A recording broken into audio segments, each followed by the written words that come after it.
Hello, everybody. Welcome to the Orange Pill Podcast. I sound like a morning DJ. Yes, it's 7:50 a.m. We're on the 405 right now. There's a traffic jam heading into New Brunswick, Burbank, LA.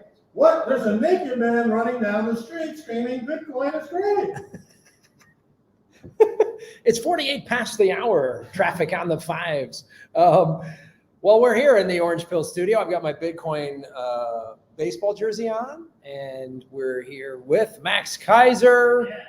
And big day, it happened last night. Bukele was reelected, 85% of the vote.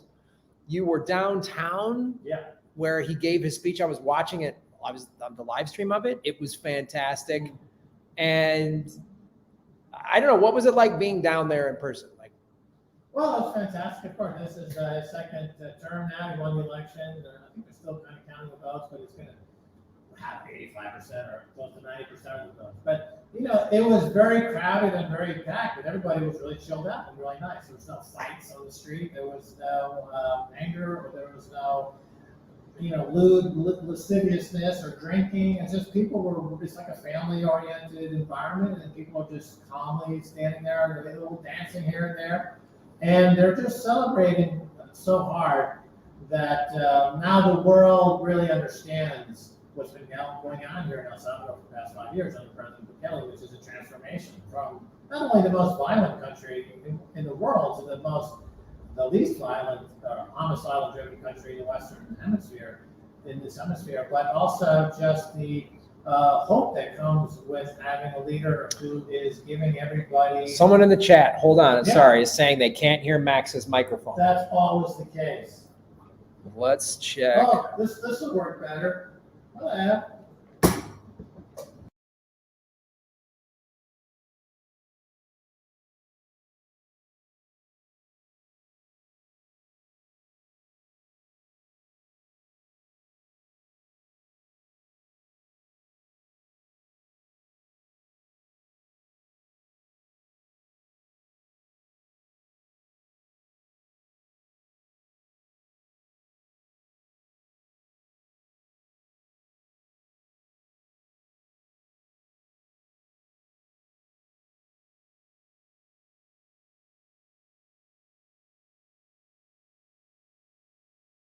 How about that? Did that fix the sound? 1, 2, 3, 4, 5. 1, 2, 3, 4, 5. 1, 2, 3, 4, 5. 1, 2, 3. How's that? I feel like that fixed it. Does that fixed it? Feels like that fixed it. Better. Let's try it Yes, again. fixed it. Everyone in the chat said they fixed it. Last night in front of the presidential palace, the president showed up. Everyone was super happy. He's won by a landslide. Now the whole world knows what's been going on here. It's revolution is happening. It's Renaissance 2.0. And it's not only becoming the safest country in the hemisphere, but it's just becoming the place to be for economic liberty and good times, great tourism. I mean, so yesterday I went hiking in Tamanique. I like hiking. And I drove through this little small town. I drove past a polling place where people were lined up and excited to do it. Everyone was like, there was a celebratory mood in the streets, like in El Tunco, in Tamanique, and these other little towns I was driving through yesterday. Everyone was like excited. People were like, we're voting. There were people, we did a hike to the Tamanique Falls, and we had a tour guide, and there were El Salvadorians that had flown down to vote. And they had the ink on their pinkies. It was like, I saw them. I was like, you guys flew down. They're like, oh yeah, my parents grew up here, and we've been spending a lot of time. We wanted to vote. We wanted to be a part of this. This is a huge story. The diaspora that lives in the United States, I believe there's 3 million Salvadorans that live in the U.S. And of course, they all fled the country during the Civil War and the gang wars. And now they're all flooding back, particularly since things in the U.S. are not that great, or in Canada. And they're coming back to El Salvador. And what they're finding is it's peaceful, it's harmonious, everyone's having a great time. And so a lot of people are just going to move here. Salvadorans, they've got the passport, essentially. They can just move back here. And we're going to see the government is projecting about 500,000 to actually move back to El Salvador. These are, middle class, upper class American types. They're going to bring in a lot of expertise, a lot of know-how, a lot of entrepreneurialism, a lot of money. And it's just going to keep that GDP boosting along with the tourism and the foreign direct investment. And people that know Max and Stacy from our show, a lot of them are in the U.S. too. So during these times of a holiday or voting that we had this past week, a lot of people from the U.S. Who know us, they kind of come into town, and we know that there's a swelling of people from the U.S. because more people on the street are like Max and Stacy, Max and Stacy. So definitely. It was the thing that was amazing to me is, first of all, on my plane, I flew down Thursday from LA, packed, all El Salvador. It was packed. The flight was packed with all El Salvadorians. The guy that I'm renting my car from is a Bitcoiner and an El Salvadorian who grew up in Canada, and he moved down here a couple of years ago because he saw what was happening. And again, he's bringing all this entrepreneurial expertise, plus he knows the language and he has family here. And it was just, and also that this is the other thing that was so amazing yesterday is all these videos of embassies all across the United States and the world, packed lines around the block. The embassy in DC, in Maryland, in there was one in Texas, there was one in San Francisco, packed. People waited in line for 4 hours to vote in the US for Bukele in El Salvador. Right. So it's the first time now the Salvadorans living abroad can vote in the election here in El Salvador. But when I saw those images, what struck me was that this really is a global phenomenon. Bukeleism and Bukeleonomics and everything that's happening here is touching people around the world who see now a politician who they can trust. That's trustworthy, who's doing stuff that you would want a politician to do. And so in all countries around the world where there are Salvadorans, they're lining up to vote. And so it also mirrors the phenomenon of Bitcoin, because Bitcoin is global money. And so Bukeleism is becoming a global movement. And because now people in other countries are demanding that their politicians start adopting Nayib Bukele's policies. Obviously, in Central America and Latin America, that's very prevalent, but also all over the world, people are looking and they're saying, why do we have a crime problem? Why do we have a money printing problem? Why don't we have Bitcoin made legal tender? Why are we being left behind? And the fact is that El Salvador has become the new shining city on a hill. I say that the new Statue of Liberty is a volcano in El Salvador, and that President Bukele is really the freedom fighter that everybody wished their president represented. So another thing about it is people in the United States who are, when I say, if you don't like what's going on, you move. They're like, no, I'm going to fight. I say, I'm Alex Jones. And I bring on Max Keiser right now. Max once rode in an elevator with George Soros' son, so he knows all about the New World Order. Max, are there lizards? You know the lizard people as well as anybody. Now, why are you leaving? Why don't you stay and fight? Like Yosemite Sam. Join us in Texas and fight the New World Order. Join us in Texas.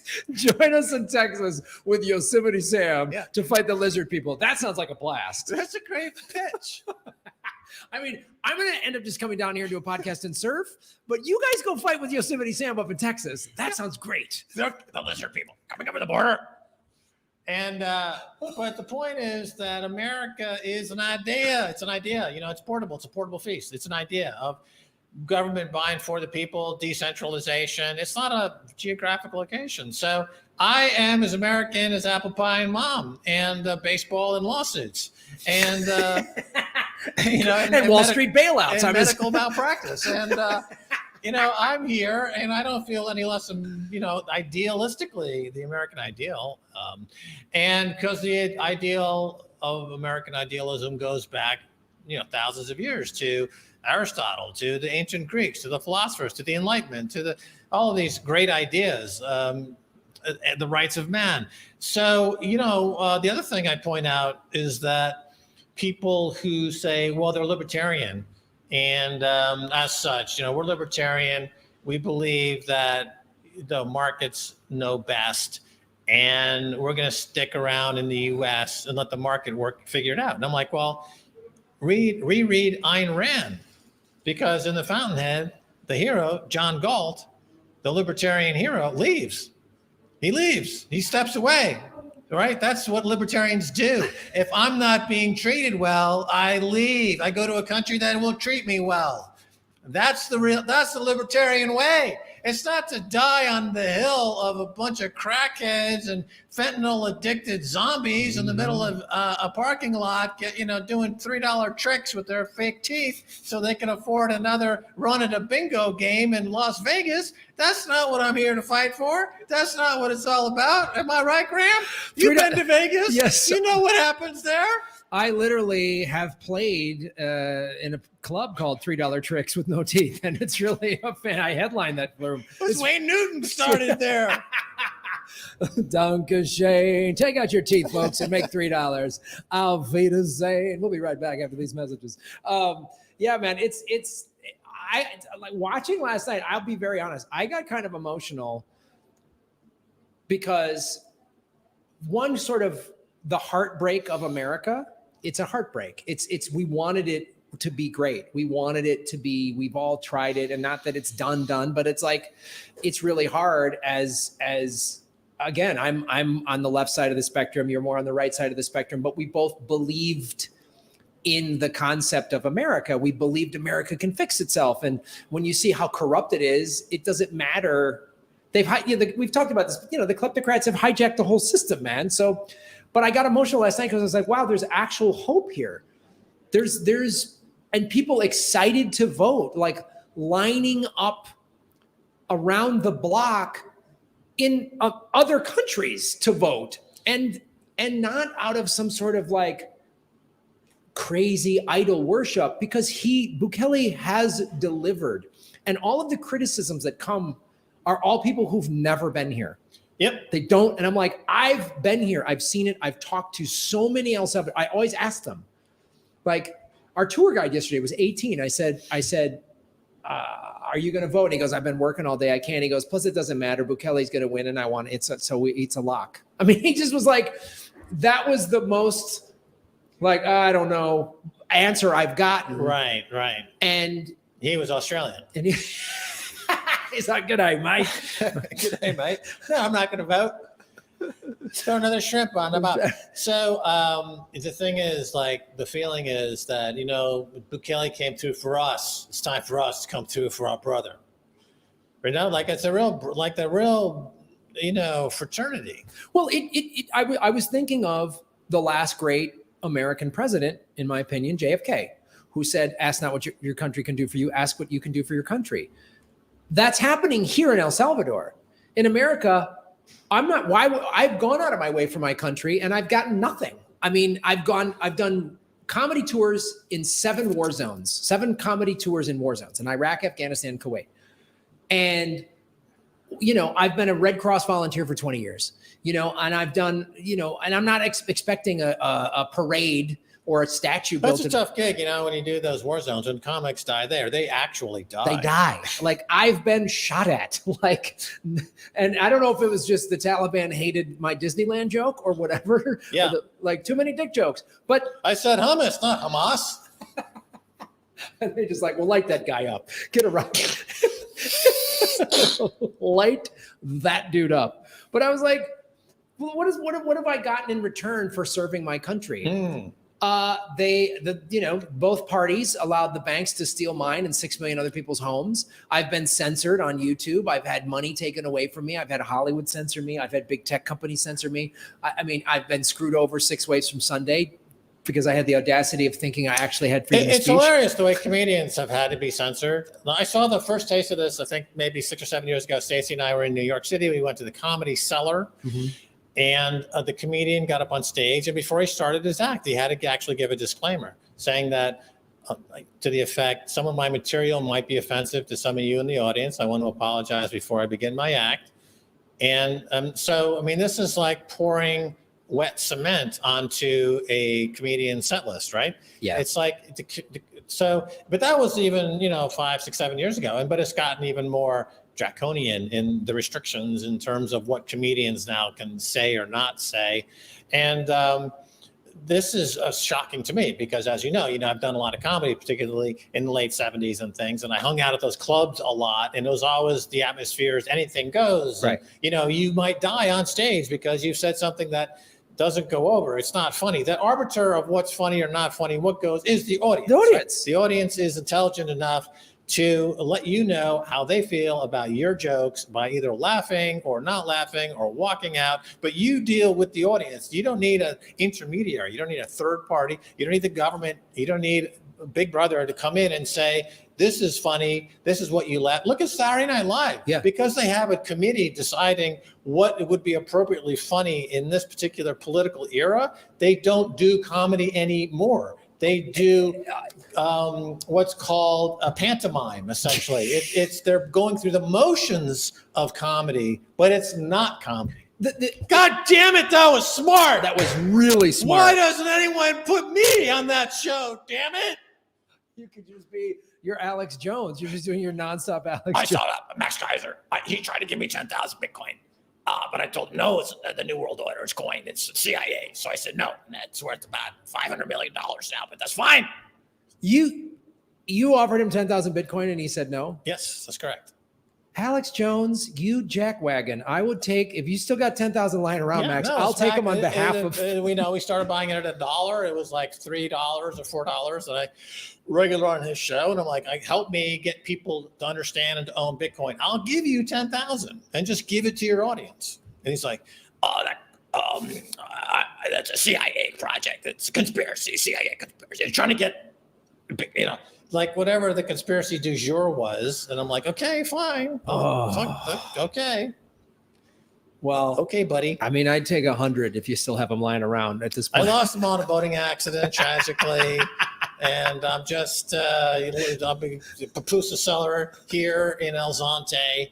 I've got some of the best pupusas in El Zonte. Come to Max's pupuseria. He makes it. It's like, I put extra cheese in there. I'll give you an extra little cheese. Don't worry. Max's extra cheese. Wink. Yeah, but all right. So let's go into some.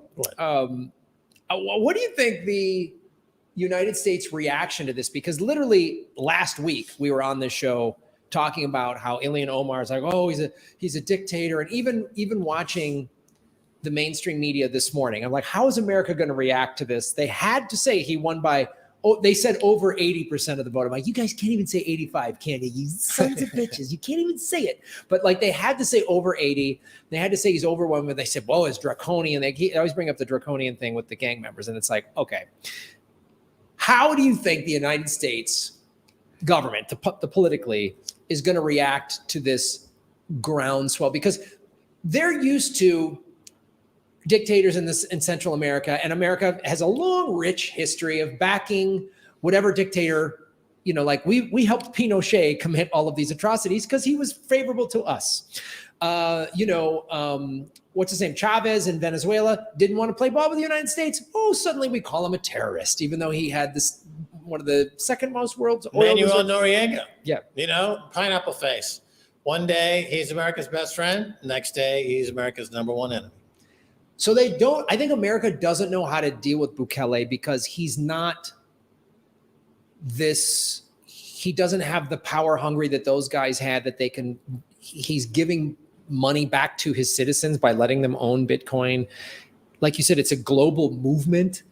The State Department is well aware of the lines around the El Salvador and embassies all around the world. How do you think it's like now Bukele, he's got another 5 years. Look what he's done in this first 5 years. This country is going to be unstoppable. Does the United States try to double down on this like stupid letter that Ilhan Omar said about draconian blah, blah, blah? Or are they going to just go, yay, we like him? I mean, well, you mentioned John F. Kennedy before, and President Bukele is of JFK level political genius in a lot of ways, who is somebody that you can ask any question at any time and he'll give you a brilliant answer. And it's all out of his own thoughts. And he doesn't have a coterie of handlers or speechwriters. It's all basically in his head that he carries around his vision, his mission, the rhetoric, his rhetorical expertise in delivering all these things. And I would recommend people tune in and find the press conference that he just did right before the election for people like the BBC and others. And they asked him these questions. And his response is brilliant. Essentially that he don't ask me to follow your recipes to combat our problems, because I don't ask you to use what we use to combat our problems to fix your problems. Stuff that works in your country, you use it to fix your problems. Stuff that works in our country, we're happy to use it because it works for us in our country. We are two separate countries. And, if your recipes worked, you would have an outcome that I think would be more admirable. Our recipes seem to work, and that's why I've got this huge popularity. I'm completely within all of the laws and legal, all the laws and the constitutional guidelines. It's completely coloring inside the lines. These completely operating And democratically. you point out they use paper ballots down here. They paper ballots. You can't drink for 3 days. You can't drink for 3. There's been no alcohol here, That's and right. We have these electric voting machines in America that are hackable. It's on a Sunday. Everyone can vote. Everyone can vote. Right. So it's a free and accountable, fair vote, probably the highest, standard anywhere. And so he brilliantly can really defend himself in that way. So they can't find anybody who can stump him, let's say, in an interview or say anything that he doesn't have. And look at the way he trolls on Twitter, the way he responds to folks on Twitter. He does. They compare him to Donald Trump, but Donald Trump was very, ham-handed. I think he's very crude, whereas President Bukele is, subtle and nuanced, historically, contextualized, and that's number one. Number two, the U.S. has a huge problem at the border. They are being invaded at the border, and with the exception of one country, and that's El Salvador. We're approaching reverse migration, where more people are fleeing the U.S. to go to El Salvador than the other way around, and that solves a problem for the U.S. And for this reason, the U.S. Justice Department and others in the administration are kind of like, you know what? Okay, let's maybe just leave this guy alone because he's actually solving a problem that we have this festering problem at our border. It also shines a huge light. You bring up such a great point. It shines a huge light on the border problem. Why do these people want to walk 1,000 miles? Why is life in their country so awful? Well, if you really dig deep, it's usually some sort of American sanction or war or something. America has helped create this border crisis. And then again, Bukele, why it's so great and why it's like you say, it's a global movement. He's giving his citizens life. Nobody needs to leave. So then it shines a light on, well, why is it so bad in all these other countries? Exactly. We've helped destabilize, the United States has helped destabilize Venezuela because they won't give up their oil. Exactly. And that's why people want to leave there. And then we try to put in that Juan Guaido, that CIA puppet, which is just like, I work for the CIA. I'm the new leader. And everyone's like, who is this guy? We allow, look, America is the biggest consumer of illegal narcotics. Mm-hmm. So why? Probably a multitude of reasons, not the least of which is the life in America is not great. We've talked about this. That's why people feel like they have to check out. So what Bukele is doing here is shining a light on all of the problems and how to fix them.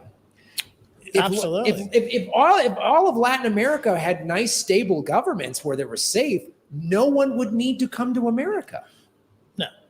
No, he's the exception that is making everyone look bad. But in that way, it's similar to Bitcoin. Bitcoin is money that makes all other money look terrible. And because before Bitcoin, people would say, well, what are you going to do about it? There's no other choice. Friedrich Hayek famously said, Austrian economist, that you're never going to have good money because you'll never get government out of money unless there was some kind of sly workaround. And this was said in the 80s. And it was just like a thought experiment. Well, Bitcoin is that sly workaround. You've separated money from state. And people didn't really think that was ever going to be possible. And so now you have this Austrian economics experiment, which now become reality. And we see what happens with private money, with money that's separate from the state. It's not state controlled. And I always say that money existed before the state. Bitcoin separates money from state. Bitcoin kills the state, essentially. And in the case of El Salvador, you're seeing the state being reinvented, statecraft and statehood being reinvented in a new 21st century Bitcoin-powered way, where I think in the case of what I call Bukelenomics, he's all about minimizing the state in terms of its budget, in terms of its influence, in terms of its size. But at the same time, he's building things like the public library and other public spaces. He wants the public spaces to be the best looking and the best spaces in the country, not the private. Doesn't want the private homes necessarily to be the best looking place. He wants the public spaces. And that's why a lot of people, look at Greece, look at Rome, look at these countries look at Paris. I mean, there was a great emphasis on the public domain. We're building public spaces and these monuments to the genius of the human mind, which I think we've lost a lot. American cities tried to emulate that initially, like New York back in the day, Chicago tried to build these parks and these great big buildings and train stations and libraries that were fantastic. Washington, D.C. is just mimicked on a European city. But now it's completely evaporated. Yeah, and it all gets back to economics. I mean, you're left of center, I'm right of center. One thing where the lefties are good at enumerating are the number of countries that America has invaded and fucked over, right? I mean, this is something that the on the right, they tend to position this as, well, we're great and we should rule the world, like the Lynn Cheneys or that kind of mindset, which I don't truck with that. I don't think that's not great. But where the lefties kind of fall down is talking about how the money itself is a huge problem, because then it becomes like, well, and I was actually, I mean, so there's a lot of now coming to some kind of consensus on where there's agreement, where there's disagreement, because it's an existential crisis. I think in the United States, people genuinely feel like their countries and livelihoods are slipping away, and they really need to put down bury the hatchet, whatever this is. They need to come together and figure out a way, because otherwise they're just going to lose it all. Well, I think and you and I, one of the reasons, this idea of when you were talking to me and when I was down here in November and accepting Bitcoin, and we had conversations, you're like, Graham, come down here, and the conversations we've had recently, one of the reasons we want to do this show is you're right of center, I'm left of center, but we agree Bitcoin is a solution. We agree the two-party system in America, awful. I'm left in my view. I am not a Democrat at all. I do not align with those guys at all. And that's kind of what when I first came down here in June, Sandy Waves, my tour guide, invited me to this party of all the sort of Bitcoiner. It's a little dinner party. And I looked around and I noticed, I'm the only vegetarian here. All right. And I'm like, someone's going to say something. Someone's going to go, oh, what's up with your... And literally there's a guy there who slaughters his own cattle and has a beef business, and he's talking about that. And I don't know a lot of people in LA that kill their own cows. I'm just a kind of a thing. Right. Nobody hassled me. Nobody had a problem. I don't drink. Nobody was like, come on, how come we don't have... Nobody bothered me at all, because the Bitcoin people were just like, we all agree Bitcoin is great. We can have debates. And I had a great debate with a more libertarian Bitcoiner on public policy and stuff like that. But we all came back to Bitcoin is awesome. And what, you and I have talked about doing on the show is like helping. Lefties don't get money. They do not get money. No. And they need to understand that. And there's plenty of fair criticisms of the right as well, but we're hoping that this show. Yeah. Absolutely. I'm not, nut job, right wing, but when it comes to fiscal matters, I think there's some discussions that need to be had, and I was talking to a friend of ours about this on chat, another podcaster, who, you know who you are.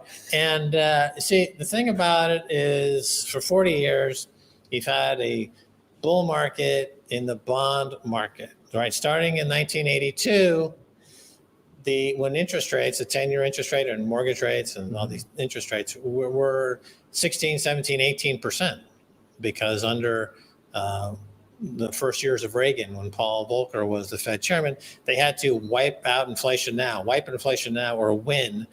And Paul Volcker, the Fed chairman before Greenspan, raised rates aggressively to choke inflation to death. Okay. Now, that essentially worked. And from those highs achieved in 1981, I believe was the absolute high in interest rates. Yeah.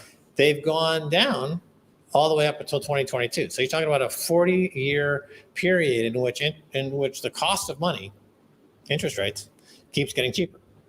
And this has meant that for 40 years, politicians in Washington have been able to not have to solve problems, just rewrap them in a bond and recapitalize and just throw it into the market with a longer maturity date and a lower coupon rate and kick the can down the road. Because there was never any moment when, although one interesting exception was under Clinton's administration. Remember when he came on board, became president in the early 90s, Hillary Clinton was really big on healthcare. And she wanted to bring in a totally revamped healthcare. And of course, Wall Street didn't like the sound of that. It was going to cut into the healthcare industry profits. So they staged a bond market collapse in 93. Bonds got hit hard in 93. And that was all managed on Wall Street to scare and to stop Hillary. It was to stop Hillary bond sell-off. And Bill Clinton famously said when he dies, he wants to come back as the bond market because it's the most powerful thing in the world, right? And then, so they won that battle. If you remember the 2008 financial crisis, they went in front of Congress to seek out $1 trillion relief package. And Congress initially said, well, you have to give us more than just a one pager. You have to tell us a little bit more about what you're going to do with this $900 trillion.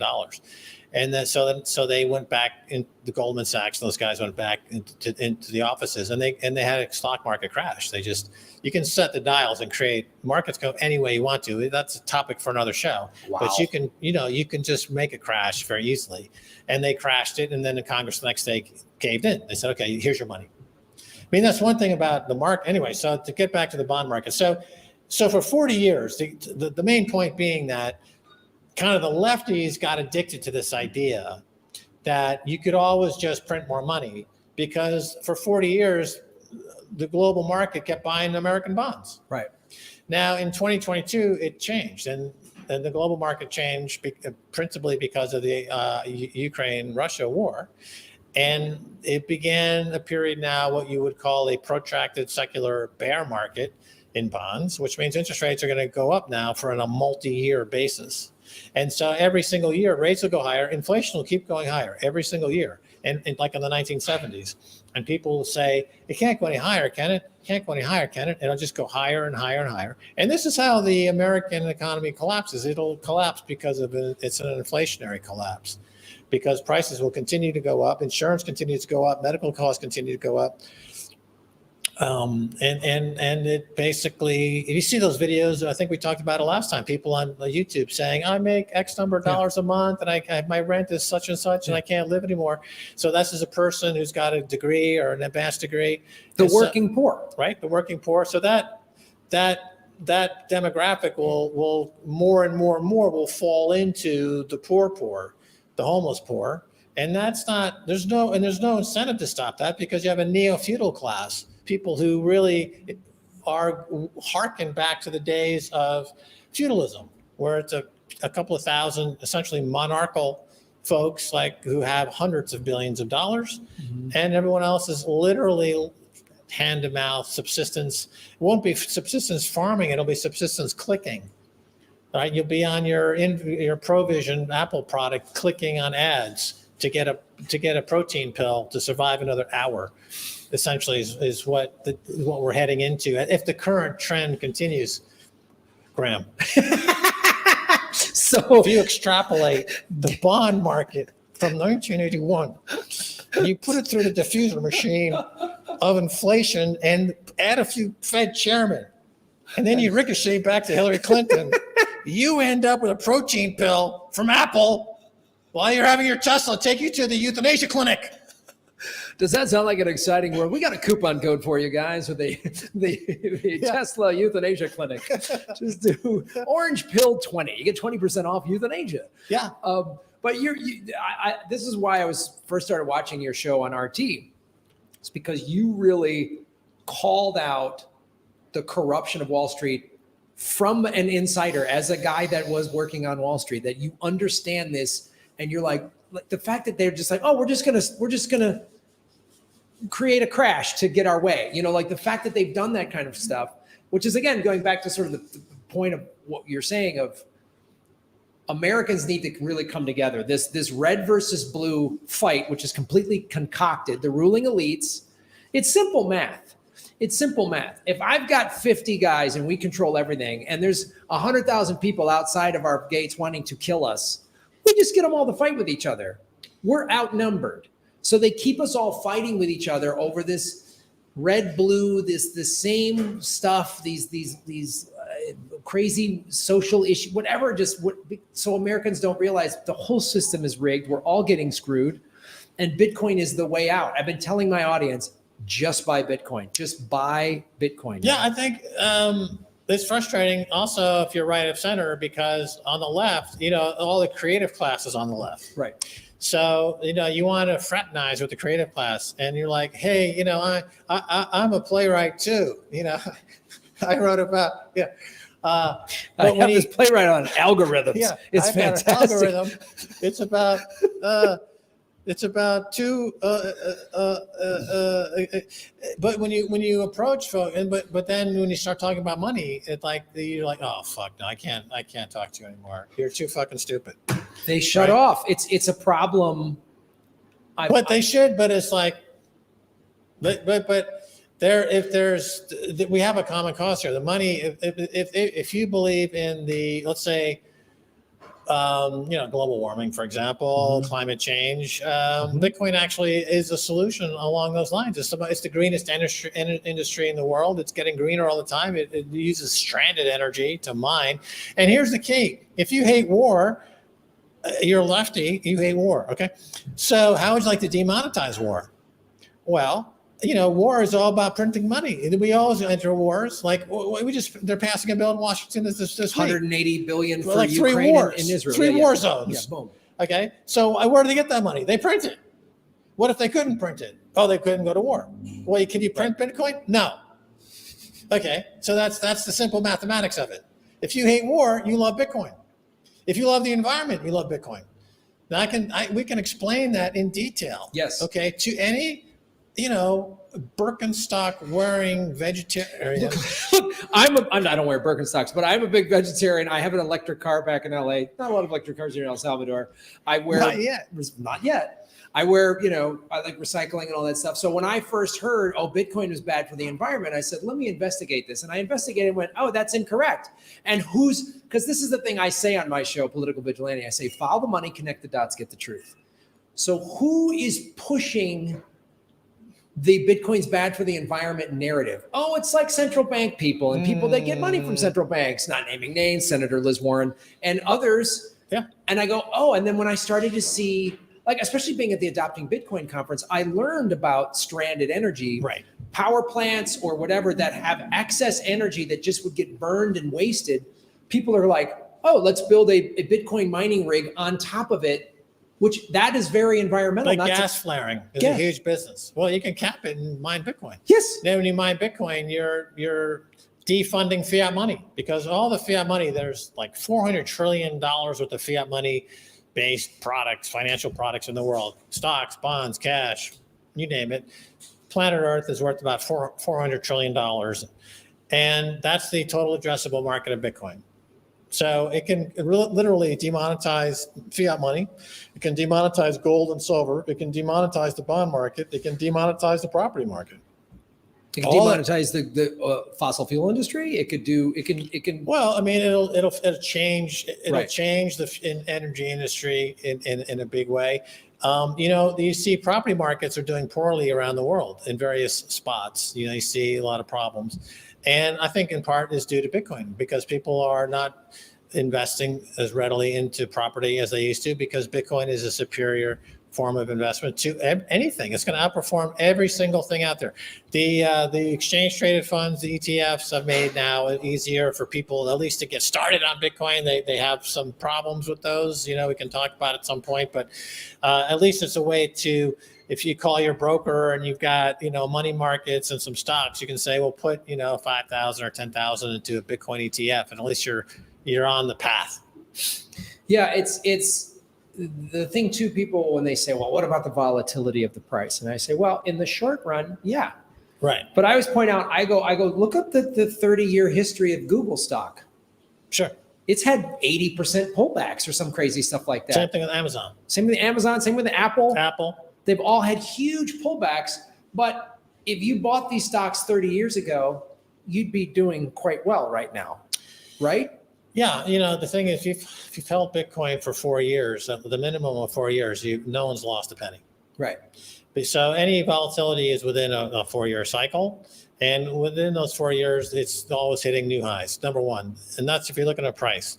If if you want to take this a step further, don't look at price. Look at hash rate. Look at the computational power that's going into the network. That's always been going up at a 45-degree angle for 12, 13 years. Let's explain that because I think we're streaming this on to your audience and my audience. And I think my audience might not know what hash rate is when they hear that. So let's explain that in simplistic terms so people know. Well, it's the amount of computational power that's on the network that's essentially running the network. And the whole system works on something called proof of work. And that proof of work is that every 10 minutes, a nonce or a target number is discovered through this massive lottery using something now at the hash rate's at 520. I think that's 5.2 quintillion calculations per second. And the first one that guesses this number, which is at or below the nonce, is eligible to get the Bitcoin for that cycle, right? So it uses a lot of energy in this, and there's an arms race because people want the Bitcoin, so they keep adding more computer power to the network.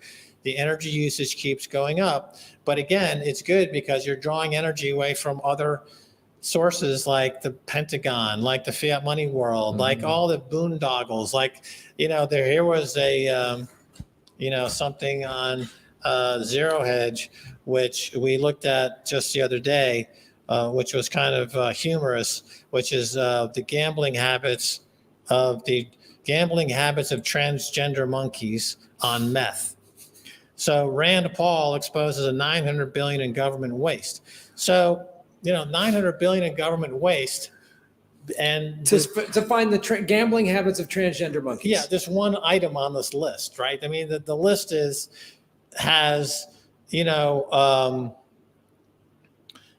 quite a list of esoteric and arcane things of just basically nonsensical boondoggles, but there's no end to the amount of malinvestments that one can make if you have corrupt government officials and a printing press. Right. So if you go in there and say, we need to study the gambling habits of the transgender monkeys, because it's going to help us win the war in Russia. And some senator has dementia and is drunk and they're at lunch and they'll say, okay, here's $1 billion, they'll print it. And they won't think twice about it. But if it was actual money like Bitcoin, gold obviously would be a similarly prohibitive form of money that people would not just throw away. And under a gold standard, there's some benefits to that. But we went off the gold standard in 71. Every time there's a war to pay for, or debts to pay for, we say, well, we can't be on the gold standard now. We have to go on a money standard. In 1971, he went on a pure fiat money standard for the first time ever. That was an experiment, right?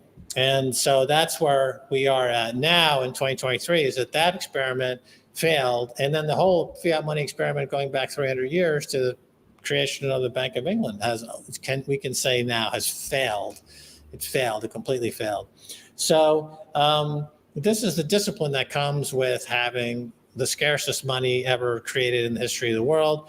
And so hash rate is the computational power that is being built out over many of miners, as they're called, around the world, who are investing in additional hashing power, computational power, to as part of pools of these outfits that are trying to get every 10 minutes. There's an emission of Bitcoin, and so it's all about the Bitcoin value is greater than the energy I'm using to get that Bitcoin, And there's a whole dynamic going on, like gold mining. Gold mining, there's a cost to gold mining, then you sell the gold, right? So then Bitcoin mining, there's a cost to electricity, and then you get the Bitcoin. And then if you can sell the Bitcoin, at a profit or not profit, or hoard the Bitcoin, or whatever you do with the Bitcoin.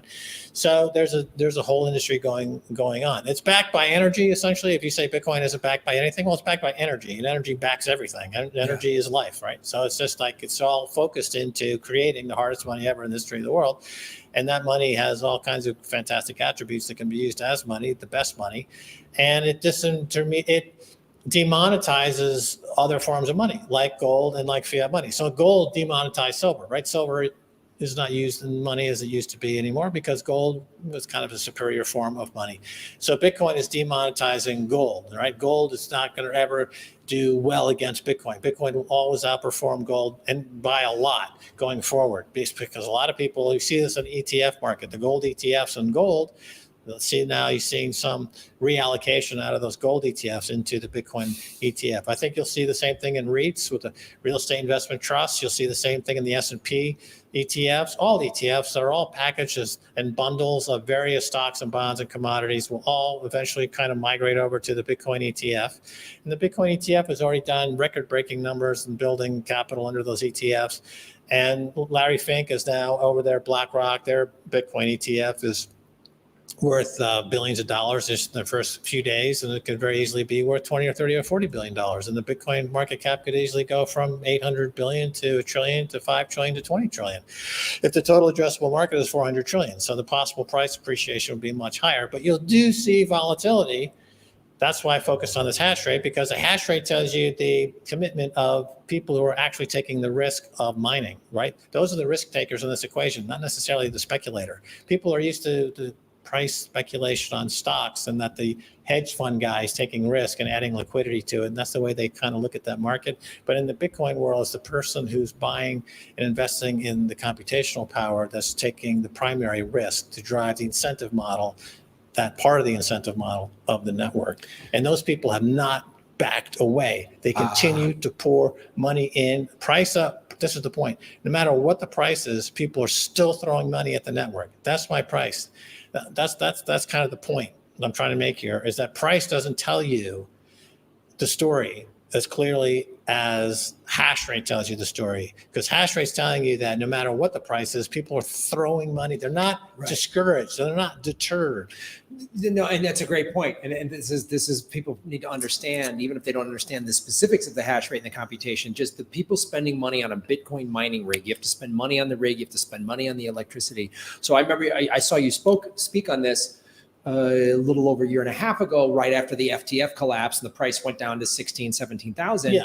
And everyone was like, oh no, Bitcoin's done. And I remember in an interview you said, no, the network still is going. The network's still going strong. People are still throwing money at the network. Everyone was it. And I mean, I bought that dip. Right. Because you understand how it's going to demonetize fiat money and gold and these other things. And once you see it, you cannot unsee it.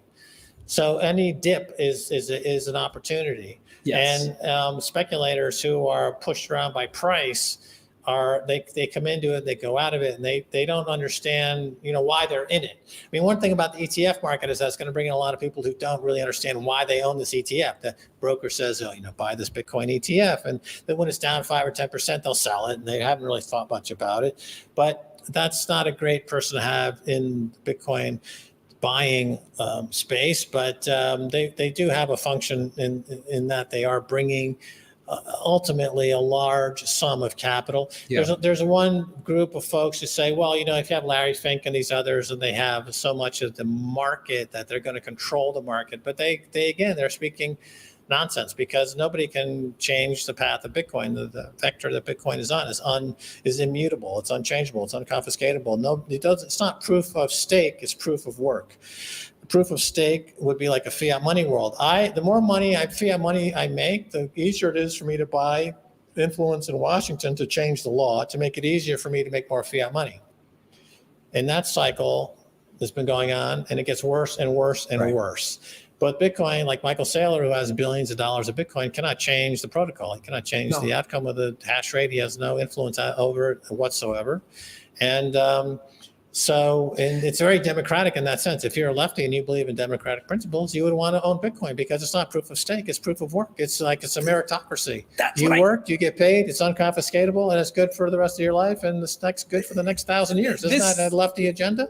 This is exactly the lefty agenda. I'm so glad you put it in that context. I mean, I work at an auto mechanic in Detroit, and I want to make money that they're not going to inflate away to garbage. You know what I'm saying? Boom. Right. So why would I not want Bitcoin? Why isn't the United Auto Workers Union not arguing to be paid in Bitcoin? Oh, well, that guy seems like he's a guy that might get it. And my goal is to get some lefty organization to get Bitcoin. I had Dr. Jill Stein on my show, and she was like open. She didn't get it, but she goes, "I'm open to the idea," and I'm supposed to have a meeting with her money person, and we're going to talk more about it. But I want to, because this is the thing I say to lefties.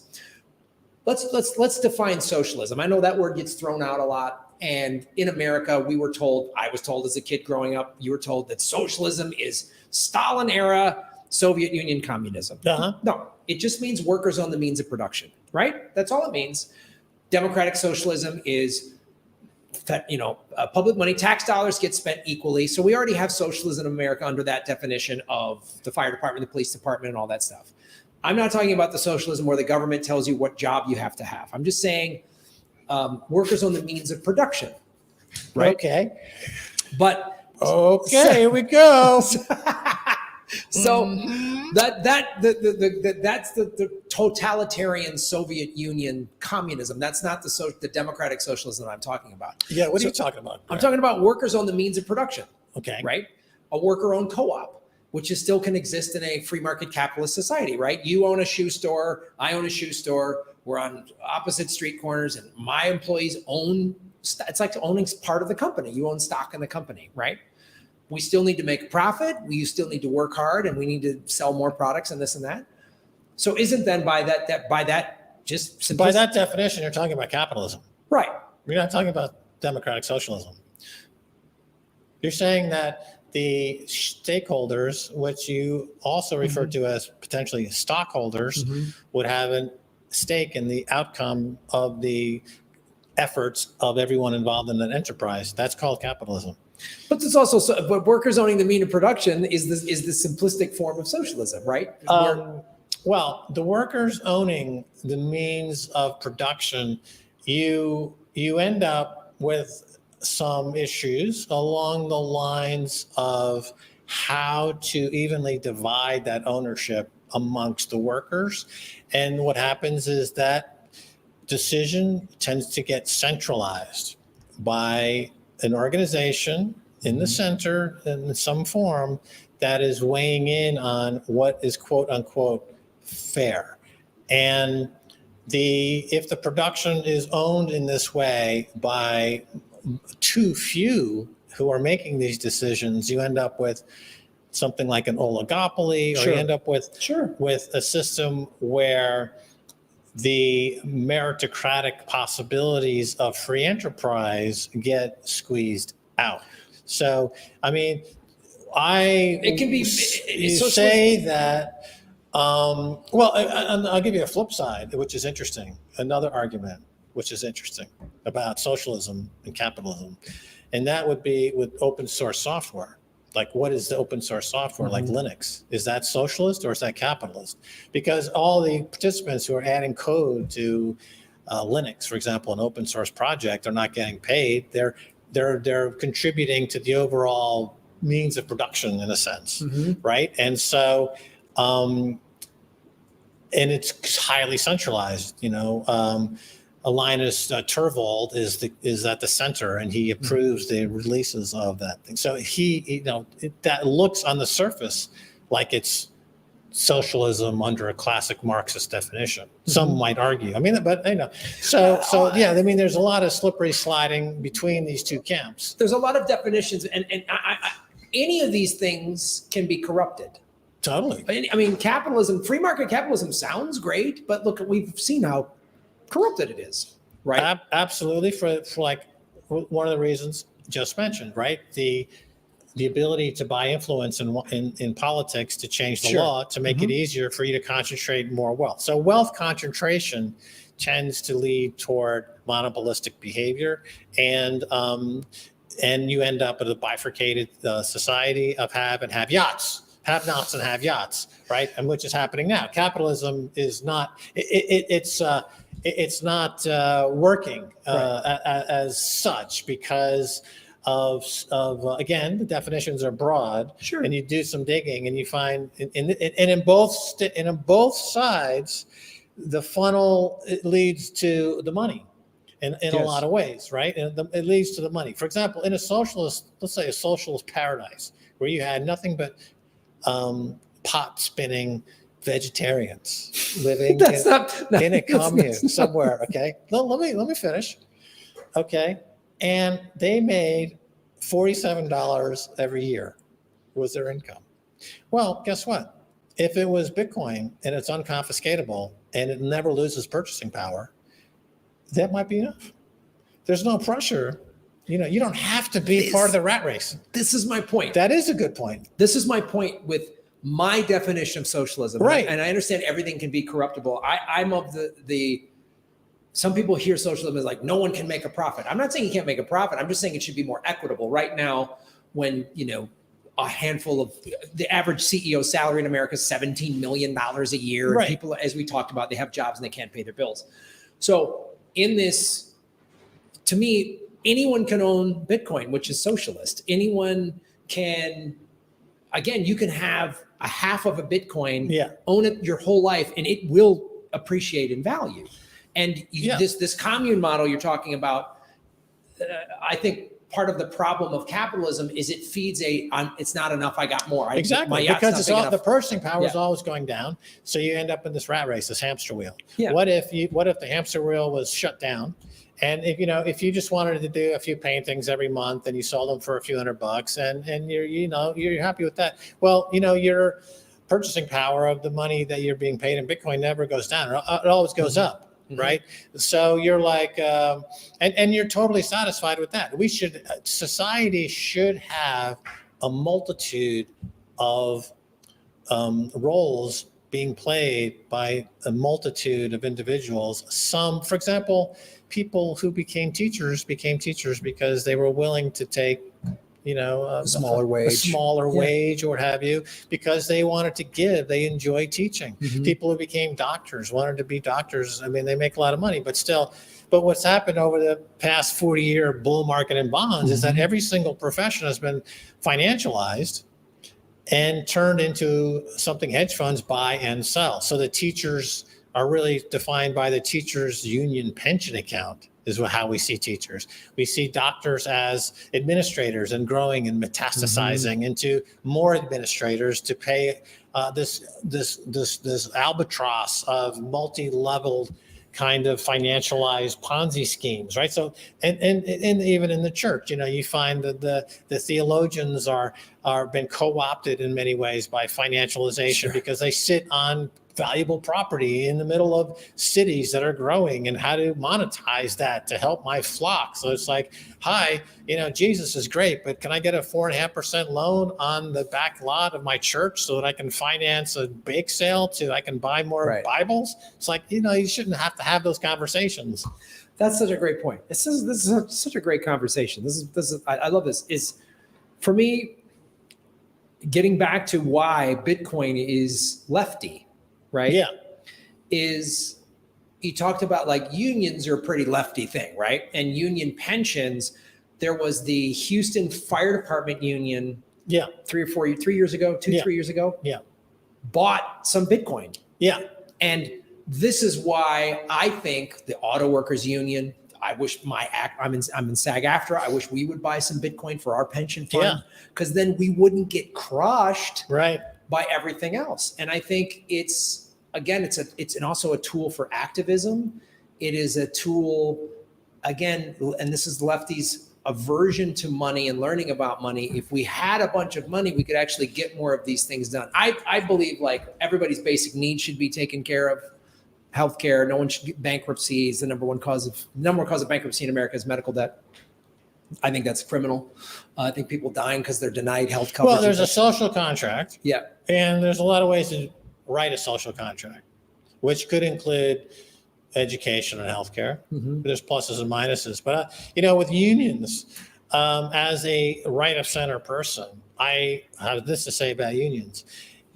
If you have a central bank that's controlling the price of money that in a way that benefits the top financiers in the economy, then to counterbalance those forces, you need unions, because unions are the workers' central bank, essentially. Right. So there needs to be quid pro quo. There needs to be some balance. Mhm. If you want to get rid of unions completely, Mr. Right Winger, then you must also get rid of the central bank. Okay, so either it's one or the other. You can't have a central bank for you guys and no unions for those guys. That doesn't, you can't. That doesn't work. You have to have one or the other. Each has to be represented in one way or another. So preferably it would be no central bank and no unions. But we have a central Bitcoin could bank, create. right? So we have central banks. So you need unions. And then with unions, unions are always arguing that they want their pay to be similar, equal to, or slightly ahead of inflation. That's stupid, because inflation rate means nothing. It's totally fabricated. It's government numbers. They understate inflation because of the cost of living adjustments that need to be made, and there's no incentive to reflect the actual inflation rate. Unions should always argue that they want their pay to mimic the money supply of M2. So M2 is growing at 15-16% a year. That's what my pay should be. My wage should be about 15%, because that's what the money supply is increasing. Otherwise, I'm going to get killed. And if that were the case, minimum wage, if you use this formula, would already be like $60 an hour right now in the United States, which, if you think about it, might not be a bad idea. In Northern Europe, people who work at McDonald's, they have a middle-class life. Yeah. They have a family and a middle-class life with one person working at McDonald's, because they make like, I don't know the exact number, but it's something exorbitantly higher than what you see in the U.S. Yeah. And so those economies are considered to be quote unquote socialist economies in let's say Finland, Sweden, Norway, Denmark, those types of economies. Iceland, I believe, they'll say, well, it's like more socialist in nature, or France even. And that's an interesting case study. They're not really socialism as we would make that case in terms of Marxism. But the government, to get back to one of the original points, people, when they pay taxes, they feel like they're getting something. Yeah. Right? The social contract is, our taxes are high, but we know what we're getting. And, we're okay with that, because we're getting, this is why we pay taxes. Only in America do people pay such taxes and get absolutely nothing in return. They get negative in return. We get abused. It's like a battered wife situation. It's awful. Right? You pay the tax and you get the shit kicked out of you by your government. And you get nothing, and you get beaten up. That's the system. It's worse. It's the worst of all possible systems, isn't it? It's not like Northern Europe where you get stuff. It's not like a pure free market capitalist system where you have, I don't know what would be a great example of that, but in the U.S., it's the worst of all systems. It's the worst of all systems. And getting worse and just going bankrupt. Yes. Like we always say, well, the government's bad, okay, and we got to privatize stuff. And then every time something gets privatized, it goes into a for-profit model. And then, we have for-profit healthcare, as we've talked about. We've got for-profit prisons where we're locking people up because they smoked a plant, and it's like for-profit schools, and it just goes on and on, where it's like then the social contract that you brought up, gone. Yeah. And the contract is just for the stockholders or whomever, and the board of directors or whatever. And so the average person is completely worked over. That's where I think in El Salvador under President Bukele, you're seeing somebody who's reinventing this whole nation state model with Bitcoin as the base layer. So they are, the government is people get a sense that their tax dollars are working for them, and they can see working for them. They can see the roads. The classic, where are the roads? How come the roads aren't being built? Well, here they actually are being built. The schools, the health system, and all these things are being actually, so you can see what's going out with the taxes, plus these great public spaces. So you're seeing, I think, the best possible situation. So, I mean, I'm not one of these guys like an capitalist who thinks all government sucks.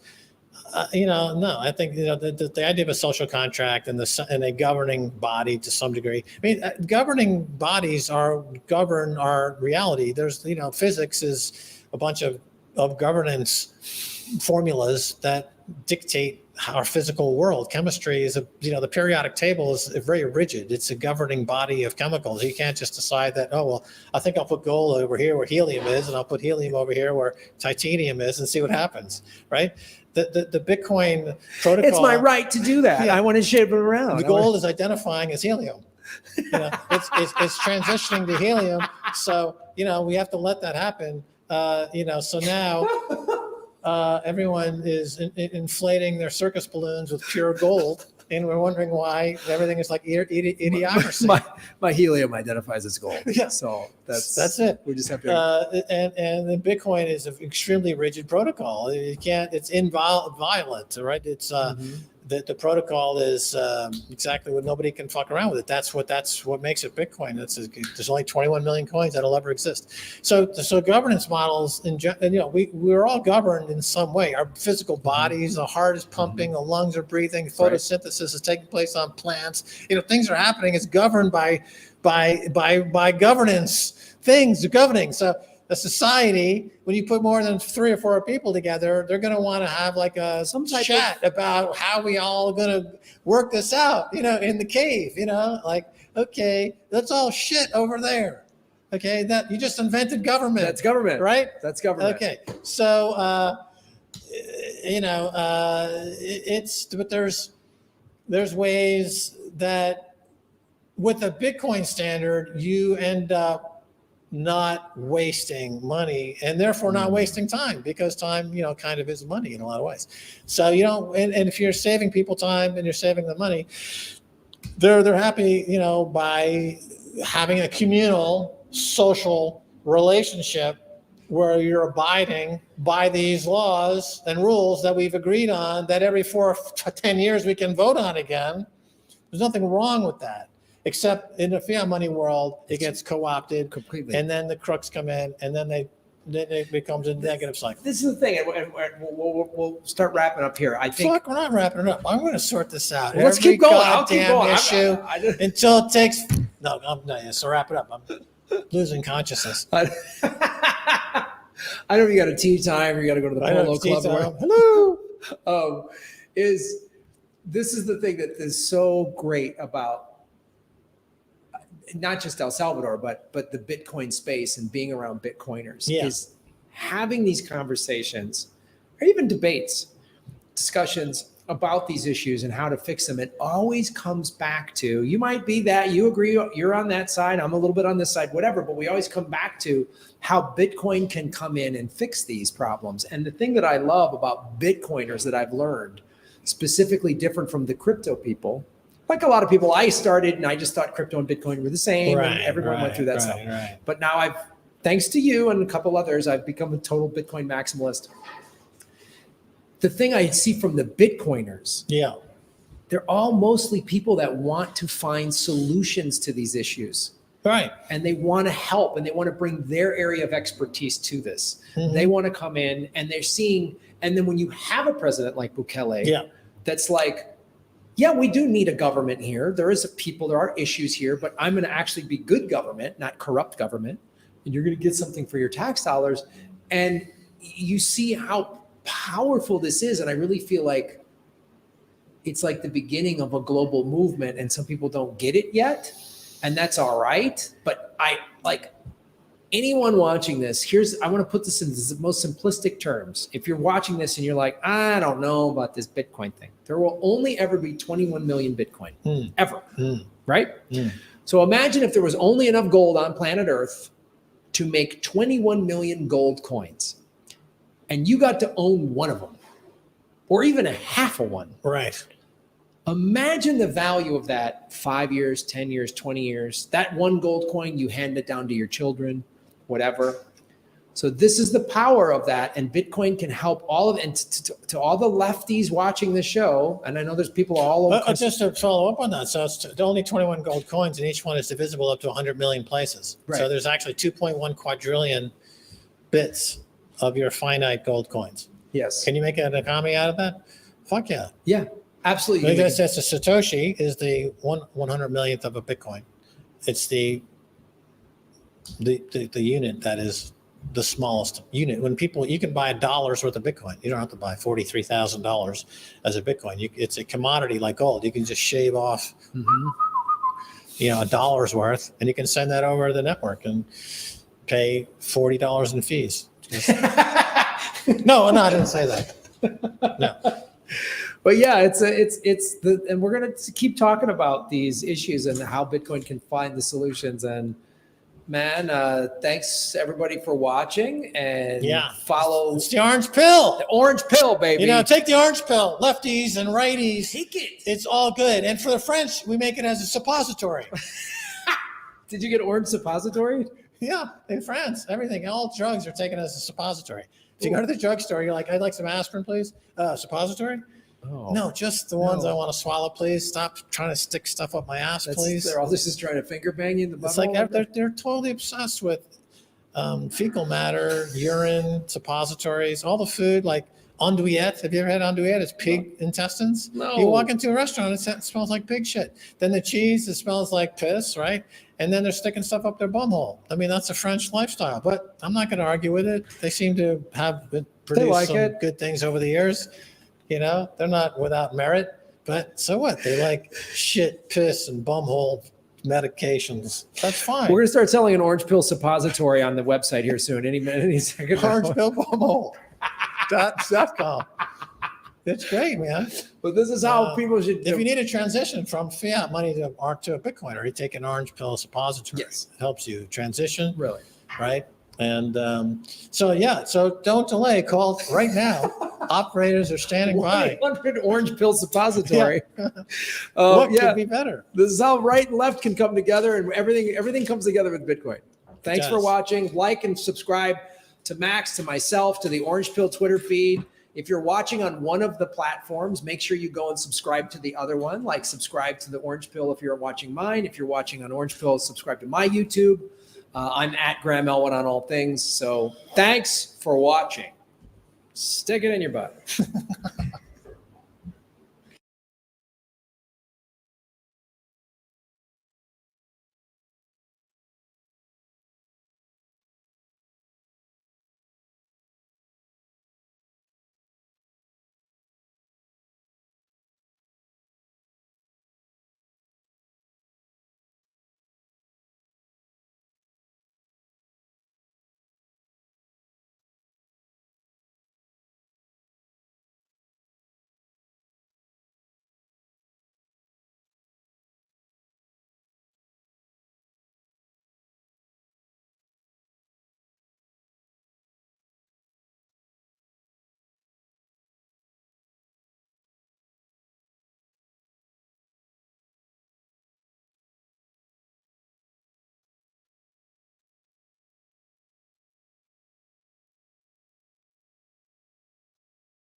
Fun.